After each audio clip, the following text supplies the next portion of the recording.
Bom, retornando então do horário do almoço, vamos ver se a gente consegue agora manter o horário, tá? Então, repetindo, para quem não estava pela manhã, houve uma pequena alteração das palestras. A última palestra a gente vai começar agora e assim por diante a gente vai manter a sequência das palestras. Então, agora a gente vai ter o médico veterinário Ricardo Lopes Machado, da Emater de Santa Maria, vai nos falar sobre manejo sanitário sustentável. O Ricardo é médico veterinário formado pela UFPEL, com especialização em homeopatia. Atua como extensionista rural no escritório municipal da Emater de Santa Maria, com foco no trabalho da transição agroecológico de sistemas pecuários. Muito obrigada pela presença e eu deixo a palavra com o Ricardo. Nós estaremos ali levantando as plaquetinhas da lembrança do tempo que falta. Então, boa tarde a todos e todas. Agradecer, então, mais o convite, né, de estar participando aqui do evento. É uma honra, né, poder estar aqui na Faculdade de Veterinária, onde forma tantos colegas, para poder conversar um pouquinho do meu trabalho da extensão, saudar os colegas da matéria que estão aqui na figura do Beto, que fez o meio de campo também para mim fazer presente. Gente, desde já, eu vou pedir desculpa, vou ter que acelerar um pouquinho, tá? Porque o tempo encurtou para não comprometer tanto os que vão suceder, então vou falar um pouquinho mais rápido. Então, a temática, né, que eu vou tratar aí dos sistemas pecuários e animais de base ecológica, então, agora eu vou conversar um pouco mais sobre ruminantes, tá? Que é o trabalho que eu faço mais fortemente lá em Santa Maria. Estamos lá na transição da Mata Atlântica para o bioma Pampa, então a gente trabalha bastante com áreas de bioma Pampa, com pecuaristas familiares, como a Dona Maria, aqui na foto, né? Eu gosto muito dessa foto de trazer a figura da mulher como pecuarista. Geralmente, pecuário, a gente, né, já é academado do gaúcho, né? Do gaúcho, não, né? Pecuário, principalmente pecuário de base ecológica, faz com mulheres lá no campo. E, em geral, as propriedades que a gente sucede bem esses sistemas que a gente monta é onde as mulheres têm um protagonismo forte, como a Dona Maria, né? Companheira lá do seu Vicente, aqui com as suas vacas aí num sistema que eu vou mostrar depois ao final. Gente, um pouco as justificativas, então, para a gente estar fomentando e estar trabalhando no nosso dia a dia da extensão rural, sistemas pecuários de base ecológica e que vão refletir, logicamente, da sanidade dos animais. Que a gente vê sistemas aí de pastoreio racional, né, gado de leite, pastagem perene. Um dos elementos e que é fato é que os sistemas orgânicos, agroecológicos, eles são mais resilientes a essas mudanças climáticas que a gente está vendo dia a dia. A região de Porto Alegre sabe bem isso, né? A gente fez um ano que enfrentou aquelas chuvaradas. Santa Maria não foi diferente, a gente recebeu aquelas chuvas, mas propriedades que já estão há mais de uma década, por exemplo, com um sistema de pastoreio boasa bem instalado, como esse aqui, pode chover 200 milímetros num dia que a chuva infiltra e que não tem nada de erosão. Então, a gente agora, da mesma forma que períodos de seca, né, esses sistemas eles também vão aguentar muito melhor o tranco dessas mudanças. Então, é por isso que a gente fomenta para a realidade dos nossos pequenos agricultores, dos agricultores familiares, dos pecuaristas familiares, a adoção e a transição para esse modelo de sistema. Né? A gente também tem galinha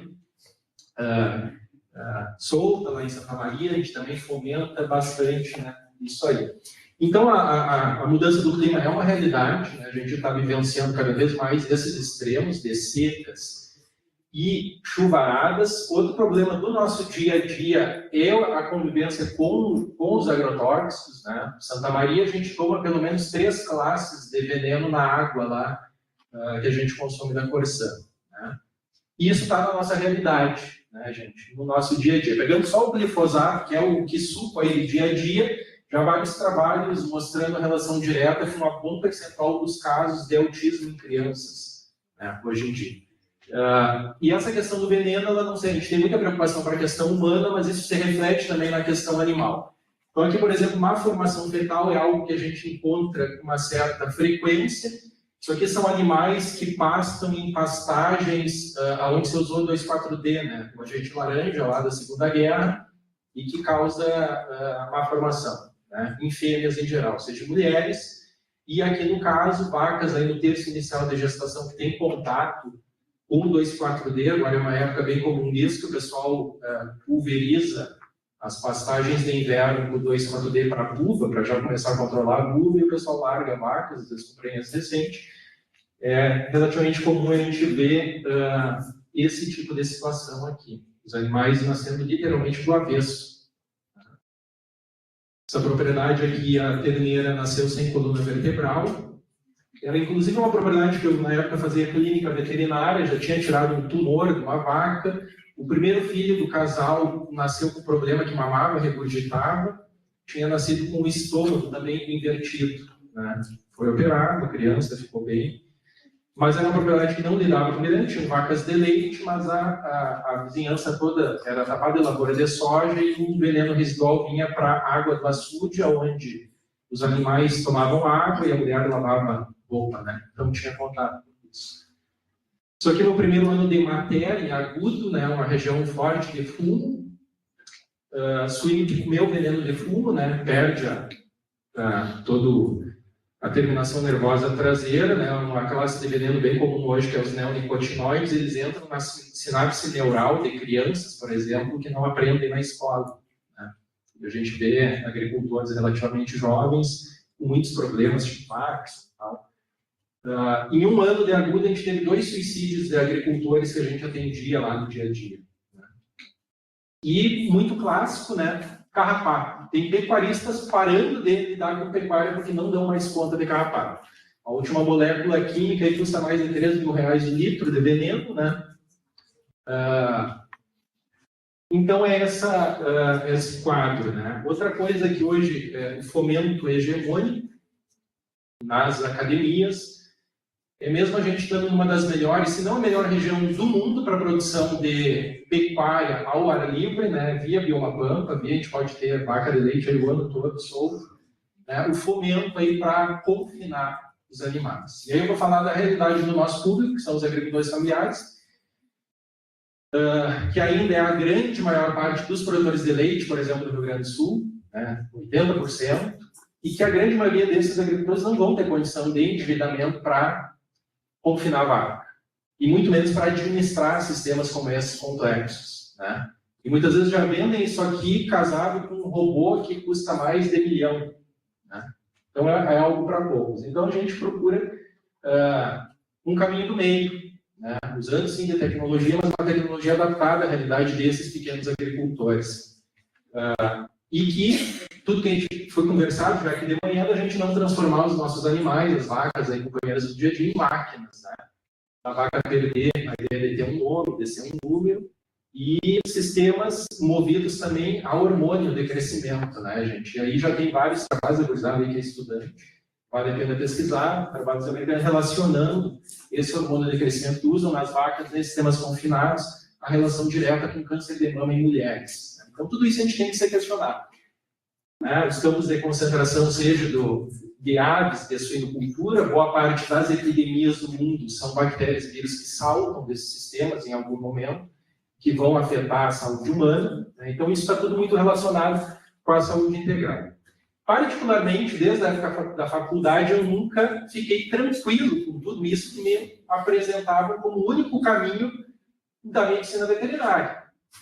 E aí, já na época da faculdade, né, comecei a entrar em contato com pouquíssimos professores, né, que me mostrassem outros caminhos, uso de plantas medicinais, daqui a pouco eu vou falar um pouco da homeopatia, mas fundamentalmente para a gente desenvolver sistemas que libertassem os agricultores. Infelizmente, hoje, hegemonicamente, o que nos ensinam e fomentam, e depois ligado às cooperativas, é tu transformar os agricultores em escravos modernos, que só trabalham, consomem um monte de insumo e que no final do processo não sobra quase nada de renda. Tanto é que em 10 anos a gente está com menos da metade dos produtores de leite do Rio Grande do Sul que você tinha 10 anos atrás. Por quê? Porque empiricamente os caras veem que trabalhando um monte, eles têm menos renda, muitas vezes no sistema convencional das cooperativas, né? Um monte de insumo, do que se eles arrendarem essas terras para o plantio de soja. O gado de corte, a mesma coisa. Dentro dos sistemas convencionais. Então, um pouco a partir dessas angústias, né, que ao longo aí da minha vida profissional a gente vem fomentando, né, alguns dos elementos que eu vou passar rapidamente. Gurizada, os estudantes depois podem com calma trazer livro, hoje tem muito material na internet de cada um desses aspectos. Tá? E mesmo eu Dercy é lá do norte do estado, um trabalho que eu deixei lá no município de Constantina, beneficiário do crédito fundiário, comprou uma terra que ninguém queria, porque era uma terra do gado. E eu dizia para o Dercy, nós vamos fazer um esquema, né? Vamos fazer os piquetes, depois tu vai poder vir até tomando mate, vai diminuir o teu trabalho, não vai precisar de silagem, né? E aí toda vez, ainda hoje, volta e meia eu visito ele lá quando eu posso, e ele não, quero fazer o mate, vai tomando mate para ver as vacas. É um sistema que diminui muito a penosidade, sobra tempo, né?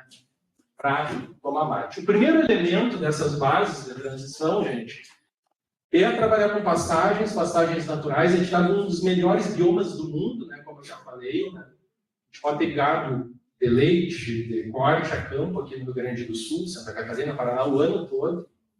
E dos sistemas, eu desde sempre me identifiquei muito com o pastoreio Voisin. Por quê? Porque para mim, dos sistemas de criação a pasto é o que melhor conversa com a transição agroecológica, por vários fundamentos. Hoje aqui o tempo é curto, não dá para a gente fazer essa discussão, tá? Mas eu adoro, desde sempre, trabalhar com o Voisin clássico, né? Porque tem vários elementos que indicam que é o melhor sistema para sistemas de base ecológica e para, daqui a pouco, quem quiser fazer certificação orgânica, tá? Porque a gente depende muito menos do químico e tal. Então, a base é a gente resgatar essa ideia de tornar os agricultores pastores, novamente. Hoje de manhã foi comentado alguma coisa, desse uma arte, né, da agricultura, a gente interagir com os animais de uma forma diferenciada, e fazer isso que os pastores desde sempre fizeram ao longo da humanidade, que é ir migrando com os animais, né, os rebanhos, os herbívoros não ficam sempre no mesmo lugar, eles vão migrando. Tá? Então, a gente tem que imitar esse efeito manada que naturalmente acontece nas regiões do mundo onde tu ainda tem gado livre, né? Então aqui os gnus é um exemplo bem concreto, né? Estão sempre em movimento. O pastor dessa manada geralmente são então os predadores, né? Que fazem a manada ficar mais coesa, e aí o ruminante ele vai migrando, vai comendo um material que muitas vezes tem pouca qualidade. O ruminante é um animal incrível, né? Algo de pouca qualidade, fibrosa, ela transforma em proteína de alto valor biológico, né? Como carne e leite. E vai dando oportunidade para as plantas começar um novo ciclo, né? De rebrote, fotossíntese. E nesse ciclo, né? Carbono vai sendo absorvido. Como a vida está mais corrida, né? Não dá para ser um pastor raiz desse, aí algum vagabundo preguiçoso inventou a tal da cerca elétrica, né?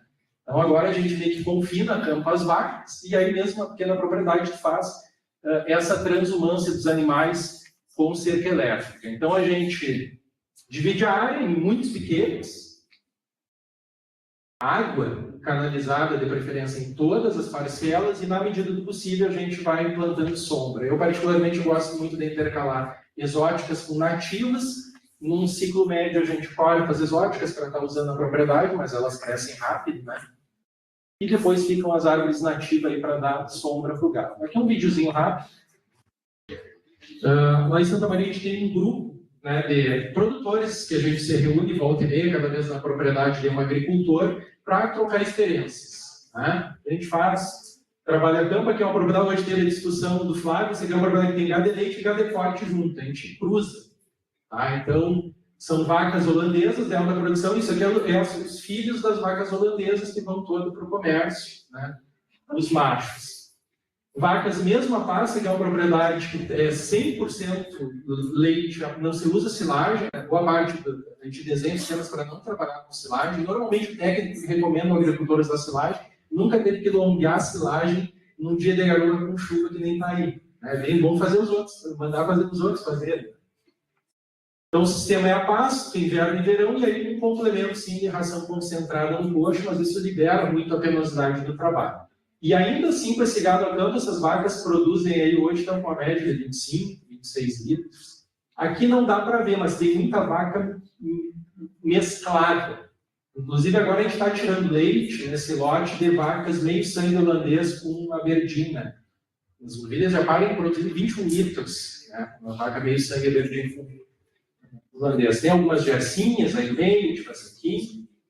Gado muito manso, muito tranquilo, vacas longevas que vão dar lá 8, 10, 12 crias na propriedade tranquilo, enquanto aquele sistema de gado confinado, que é o modelo americano, no máximo na terceira cria a vaca tem que ir com gancho. Ela se estopora de tanto produzir. Tá? E depois eu vou falar um pouco da renda, o que sobra de dinheiro por cada hectare trabalhado nesse modelo de sistema. Tá? Que isso é fundamental e pouco se fala na academia que sobra de dinheiro. A gente tem meio que um tabu, né, na hora de falar de dinheiro, né? E agricultor, gente, não vive só de amor, não vive de escambo, os sistemas têm que dar renda. E aí os técnicos, né? Não é que eu, como técnico, vou recomendar alguma coisa que eu não sei qual é o resultado em termos financeiro e econômico lá para o agricultor. Então, eu também faço gestão, a gente tem que ver o que entra, o que sai. Então, para mim, gente, um dos grandes indicativos de sustentabilidade do sistema pecuário é se um colono sobra dele para ele cestear. Quando é que vale uma cesteada na vida de uma criatura? Hein? Vale ou não vale, hein, Matheus? Bom, né? Nós não podemos cestear, né? Não dá tempo. Então, tu organizar um sistema que diminui a penosidade, o agricultor passa todos os dias da vida dele cestear, isso tem muito valor para mim. Então, essas coisas a gente tem que questionar. E aí, um sistema onde está ligado piqueteado, passa vontade, cerca no piquete, né, sombra, permite os agricultores cestear. Né? Vai, de certa forma, libertando as pessoas que estão ali nesse sistema. Eu tive a oportunidade, agora, final de 2023, de conhecer o Pablo. É um espanhol que viaja o mundo conhecendo comunidades pastoris. Onde tem pastores no mundo, o Pablo ele conhece. Muito pela África, é assessor da FAO, e aí, um pouco na contramão, que muito estão propagando, que os ruminantes seriam um dos grandes vilões pelo aquecimento, pela emissão dos gases de efeito estufa, de fato, tem uma contribuição dos ruminantes, que pouca gente sabe que se fosse botar numa balança o que tinha de ruminantes antes da era industrial e agora, é praticamente o mesmo. O que aconteceu é que a gente substituiu os ruminantes nativos pelos domesticados. Né? E os ruminantes sempre contribuíram justamente para manter, de certa forma, equilibrada a temperatura do planeta. Né? Não estão no mundo à toa. Né? E aí, se esses ruminantes estão em sistemas de pastagem, e a gente tem, se tiver sistemas pastoris bem manejados, a quantidade de carbono que uma área pastoril, um pasto bem manejado, fazendo fotossíntese, acumulando CO2 lá na matéria orgânica do solo, é muito significativo. Não é tanto como a quantidade de uma floresta, mas a quantidade é muito significativa. Tá? Aqui só para ilustrar, isso aqui é um site bem interessante. Resumindo, né, que os animais eles funcionam como parte integrante, os ruminantes, e produtiva dos sistemas agrícolas. Entre outros resultados, eles convertem quantidades massivas de biomassa não comestível, reciclam nutrientes, né, enfim, ajudam a sequestrar carbono.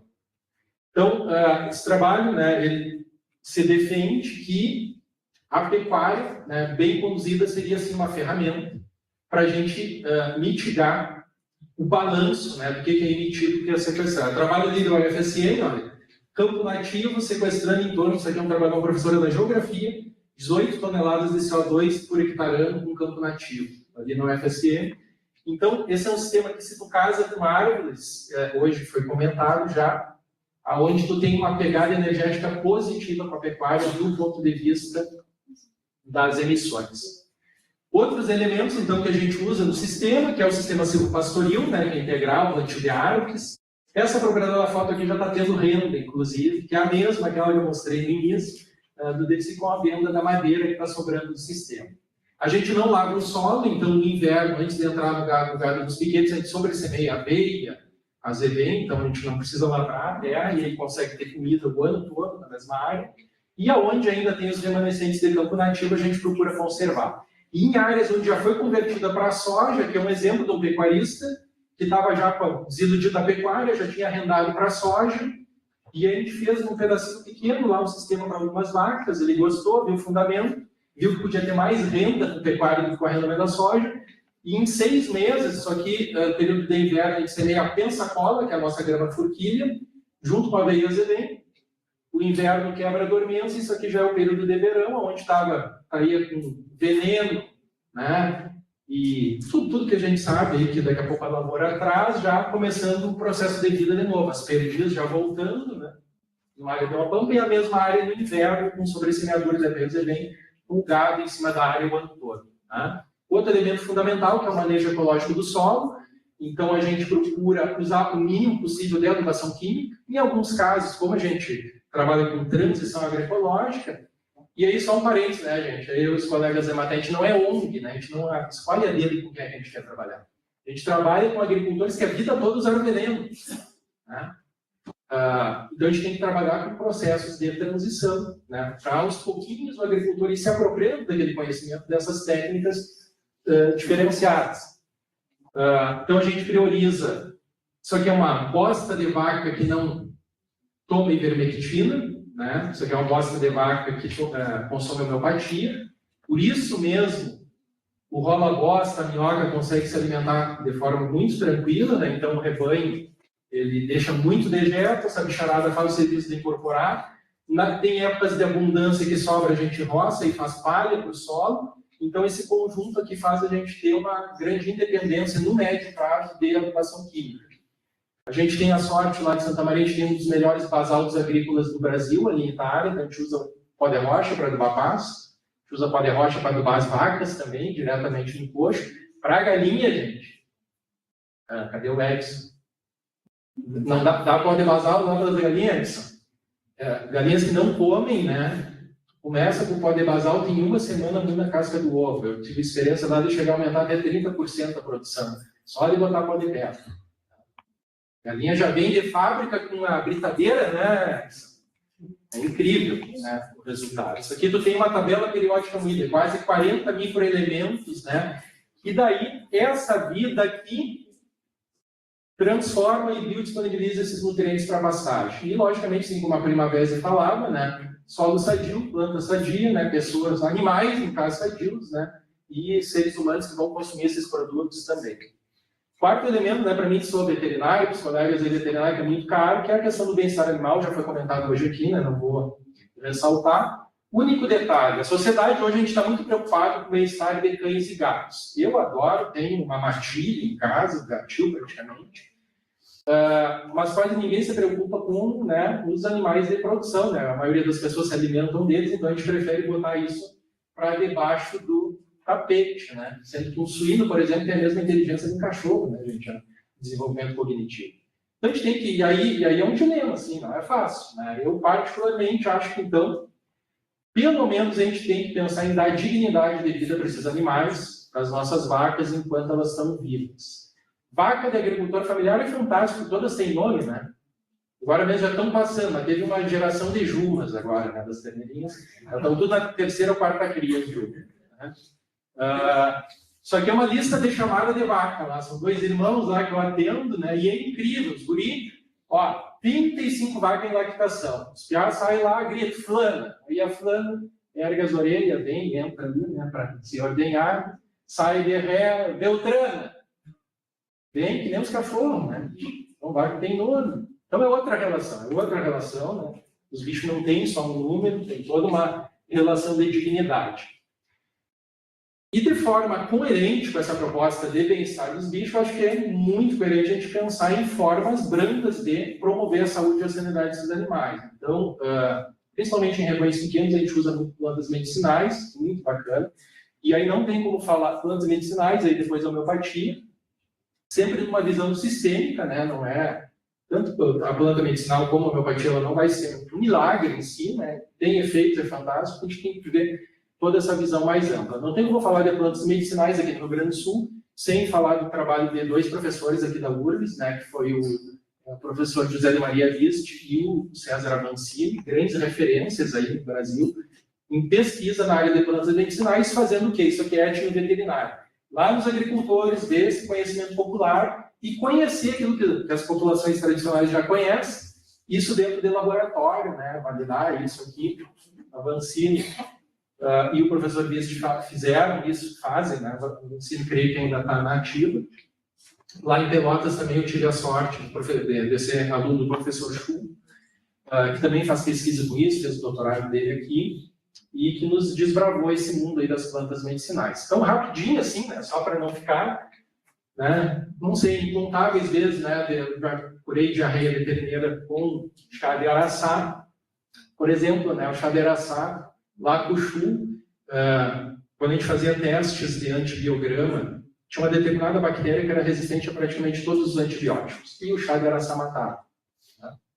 Então, são ferramentas incríveis, né? A arruda para retenção de placenta de vacas, a babosa, uma planta muito estudada, aí, então, muita cura de mamífero, já fiz dando babosa para vaca, fora o uso para partes externas, né? Ferida.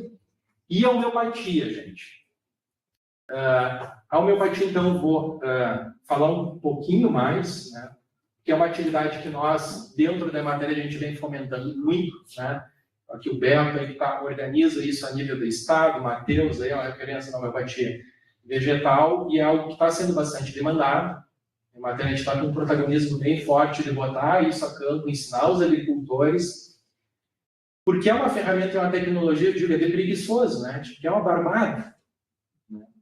Tu dá homeopatia para os animais. Dá na água, dá no sal mineral, só que a gente tem que abrir a caixa preta desse conhecimento, né? Porque até então, muitas empresas que vendem homeopatia que fomentam isso e ganham. Hoje é uma indústria multimilionária, tá? A venda de homeopatia comercial.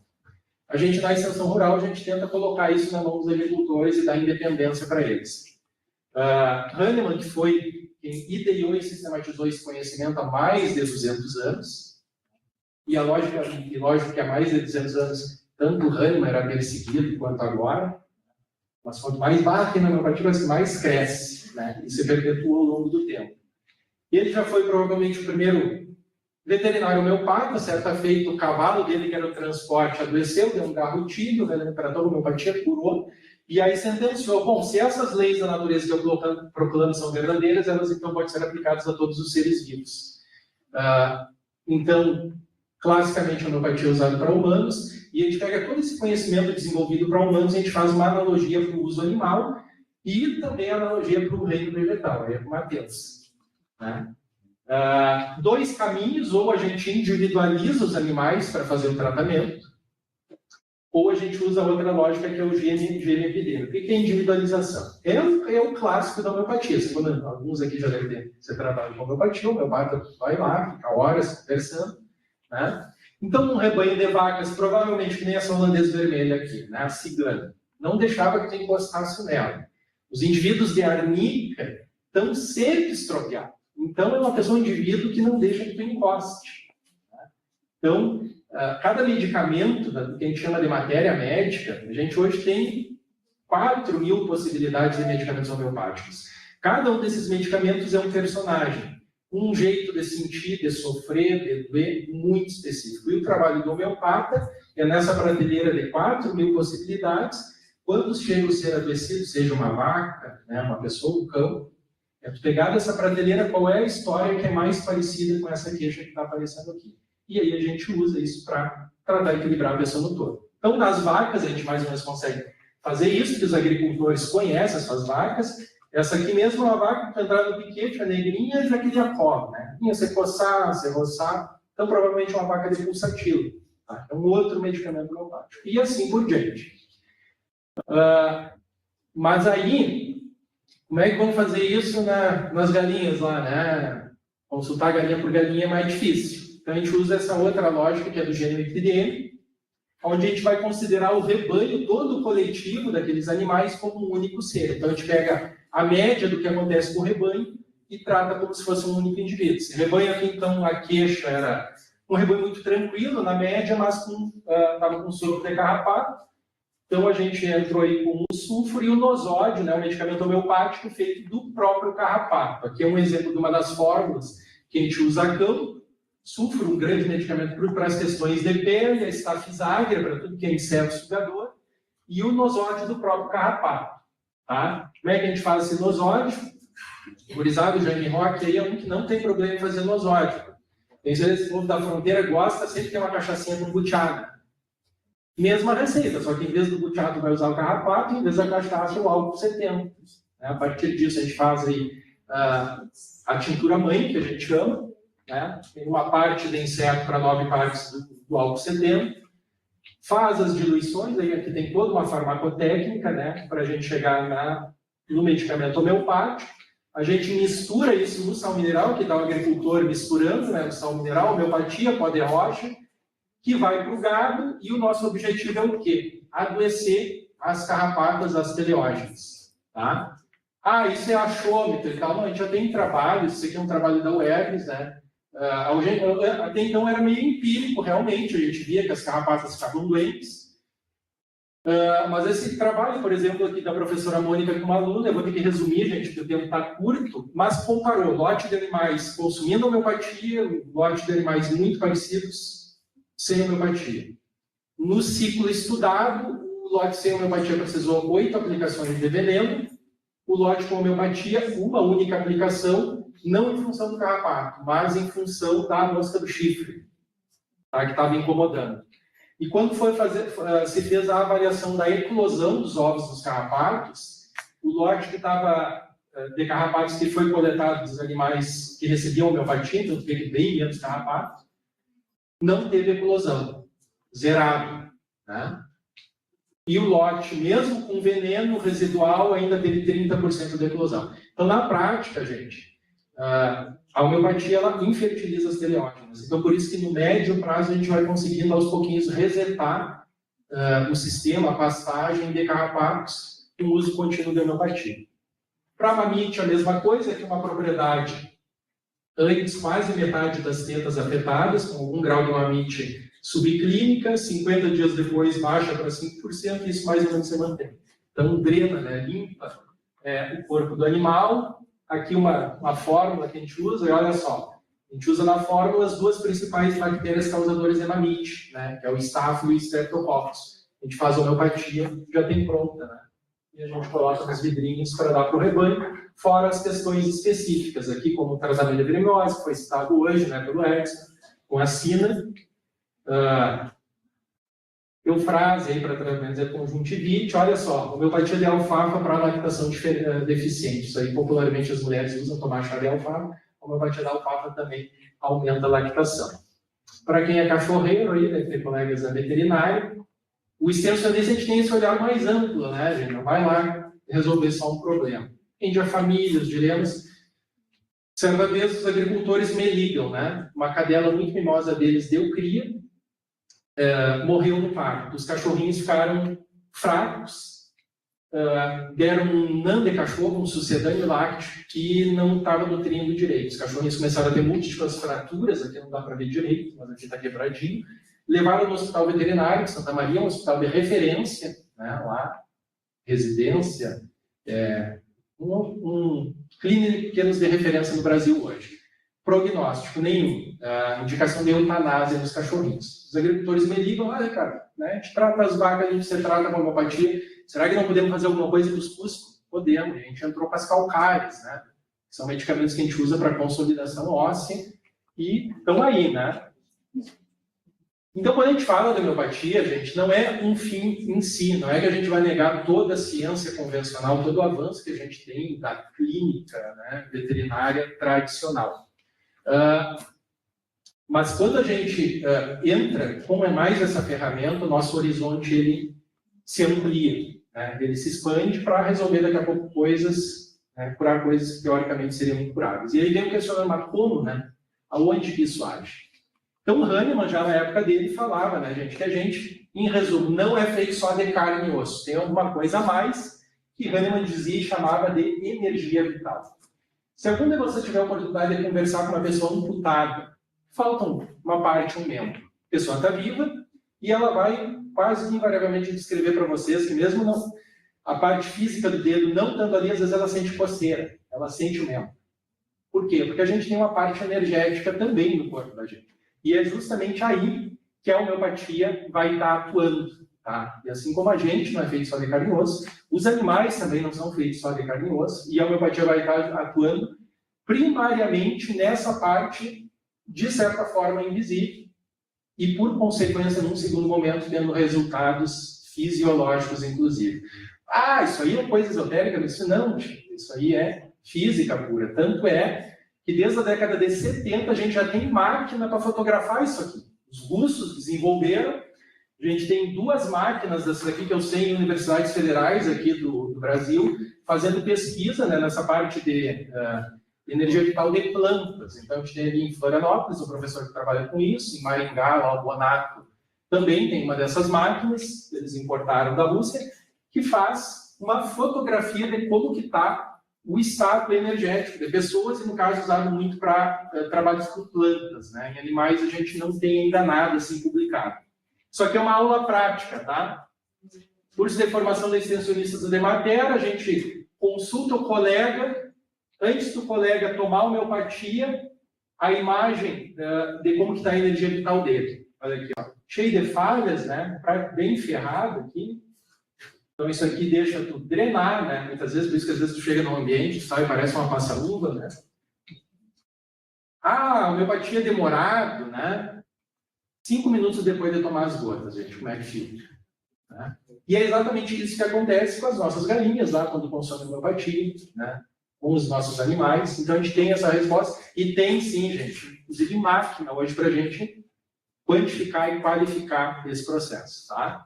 E tudo isso a gente procura na extensão rural, trabalhar com os agricultores, com a atividade de formação e explicar para eles. Rapidinho, gente, eu tenho mais 2 minutinhos.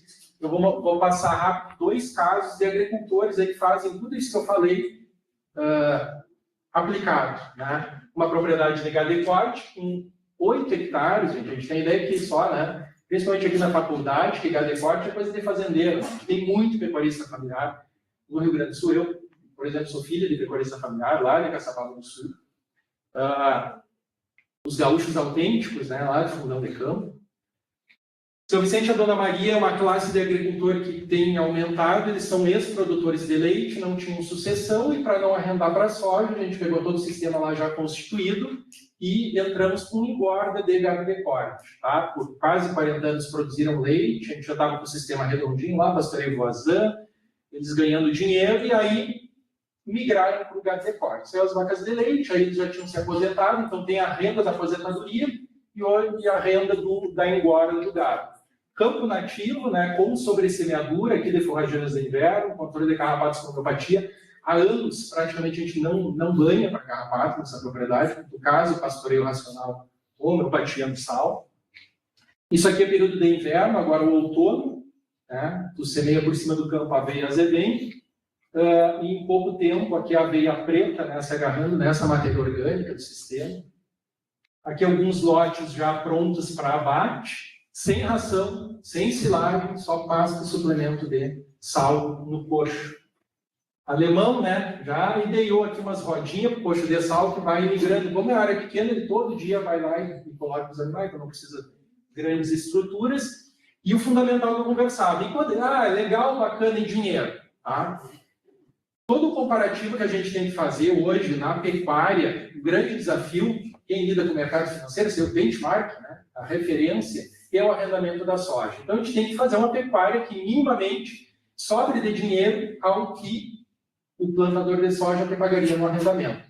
Então, ao final de cada ano, a gente pegava a renda líquida que sobrava do sistema e transformava em sacos de soja. Antes disso, a pecuária extensiva do Rio Grande do Sul hoje provavelmente produza 150 quilos hectare ano, digamos assim. Nessa propriedade, na média de 8 anos, a gente produziu quase 600 quilos de carne por hectare. Isso é muito significativo. Produção como essa, geralmente são sistemas onde tu usa bastante insumo, por exemplo, adubo, para ter pastagem. Em termos de renda líquida, isso aqui são valores não atualizados, né, pelo IPCA, é valor nominal, mas aqui tem quantas sacas de soja daria naquele ano em questão. Então aqui 30 sacas, 21, quase 70 sacas. 2022 foi um ano que o agricultor comprou o gado caro, vendeu barato, empatou. Tá? Mas, na média, é um sistema que tem sobrado líquido, gente. Isso aqui é fluxo de caixa, né? Tirando todos os custos variáveis, alguma manutenção de máquina e equipamento, tem dado, lá se ele fosse arrendar para a soja, ele ganharia 12 sacos por hectare ano.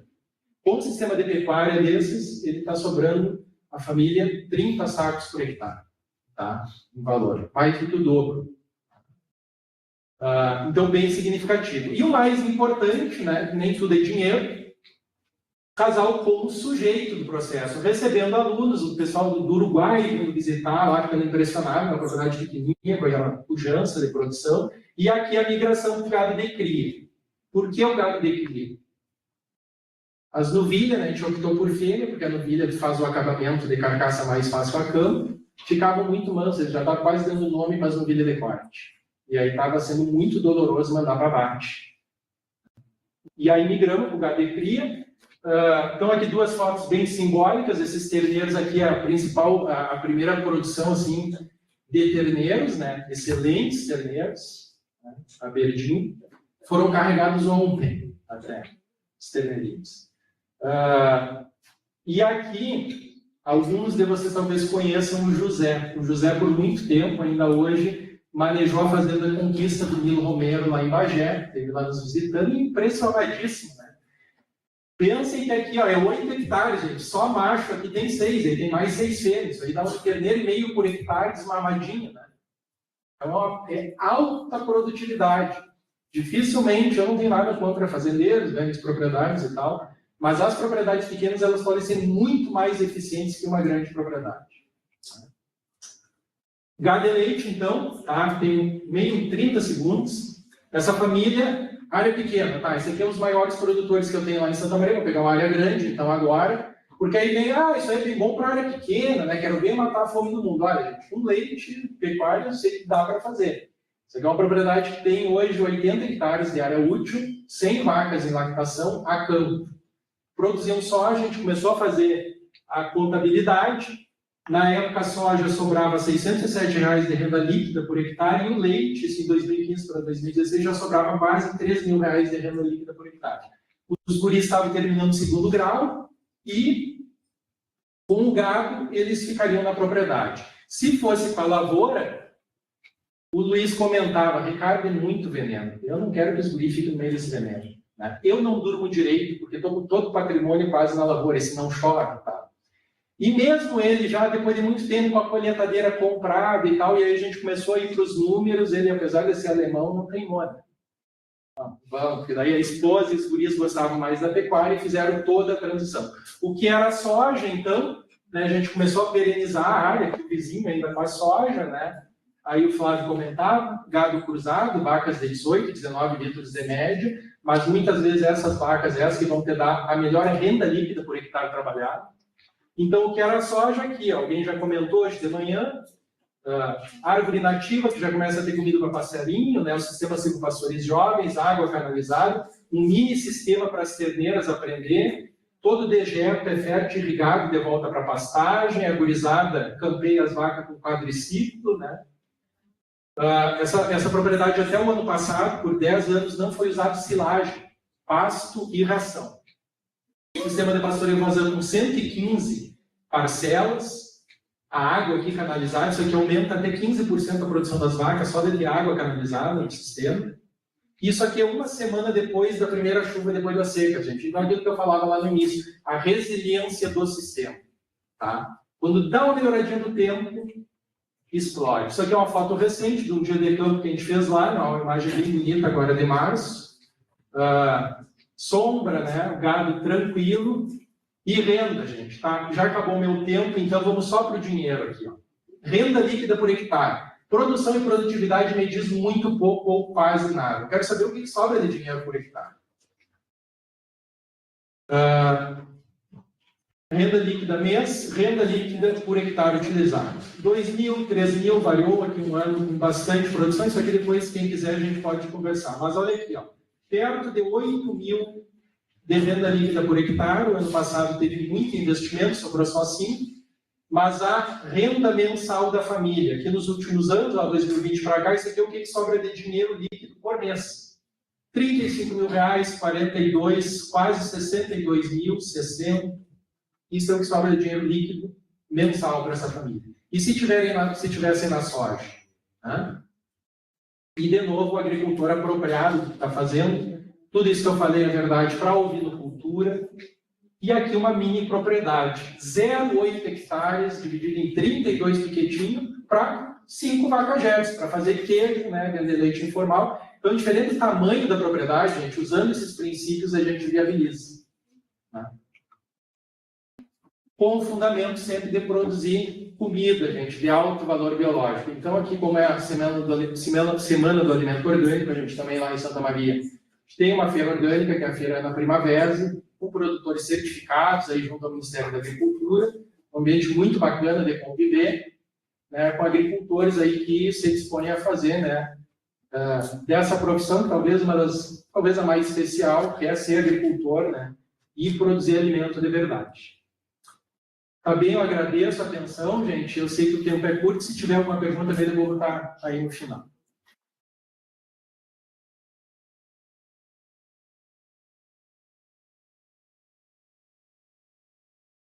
Obrigada, Ricardo, pela excelente apresentação, né? Bem ilustrativa, elucidativa. A gente vai já passar para outra palestra e a gente vai ter, vão anotando as perguntas de vocês, tá? A gente vai ter um momento para perguntas um pouco mais adiante. Então, agora que a gente vai passar para as palestras da tarde, né? Que o nosso tema...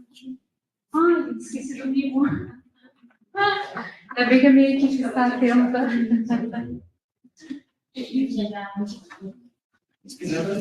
Não, nós vamos dar agora.